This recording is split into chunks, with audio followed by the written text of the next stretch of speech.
Exercise your human mind as fully as possible, knowing it is only an exercise. Build beautiful artifacts, solve problems, explore the secrets of the physical universe, savor the input from all the senses, feel the joy and sorrow, the laughter, the empathy, compassion, and tuck the emotional memory in your travel bag. I remember where I came from and how I became a human, why I hung around, and now my final departure schedule. This way out, escaping velocity, not just eternity, but infinity. We spend so much time thinking and talking about thinking and thinking about talking. But why? Where does it get us? What mysteries does it solve? And do we even know what we're talking about? At the moment, I think I'm talking about Waking Life, Richard Linklater's unclassifiable, dramatic cartoon documentary philosophy seminar. We have to find room in our contemporary worldview for persons, with all that entails, not just bodies, but persons.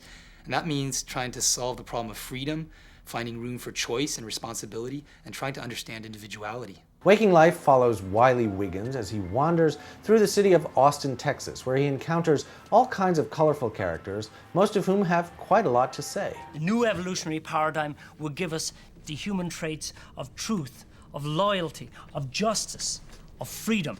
These will be the manifestations of the new evolution. He may be looking for answers, but he doesn't seem entirely sure of the questions. Dream is destiny.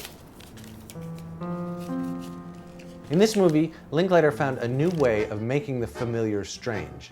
He took DV footage, plain documentary footage, and then using groundbreaking rotoscoping software, got a team of animators and artists to turn his hometown of Austin into a surreal dreamscape. They say dreaming's dead. No one does it anymore.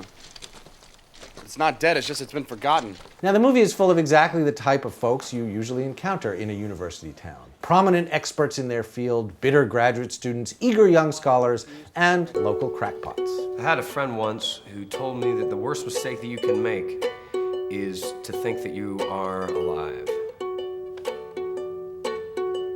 when really you're asleep in life's waiting room. Some of what they have to say is quite profound. Some of it is utter nonsense. And as is so often the case, it's up to us to figure out which is which. The moment is not just a passing, empty, nothing. Yet, and this is in the way in which these secret passages happen, yes, it's empty with such fullness that the great moment, the great life of the universe is pulsating in it. So what are they talking about? They're talking about talking, about thinking, about the nature of consciousness, about the phenomenology of perception. Somehow I believe reincarnation is just a poetic expression of what collective memory really is. Waking Life is about surplus consciousness. We have more going on in our heads than will ever be useful or that we'll ever know what to do with.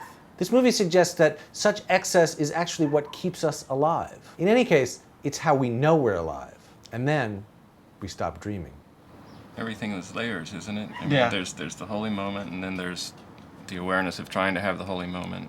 In the same way that the film is the actual moment really happening, but then the character pretending to be in a different reality. And it's all these layers. And I was in and out of the holy moment, looking at you. Can't be in a holy. You're unique that way, Kaveh. That's one of the reasons I enjoy you. You can bring me into that.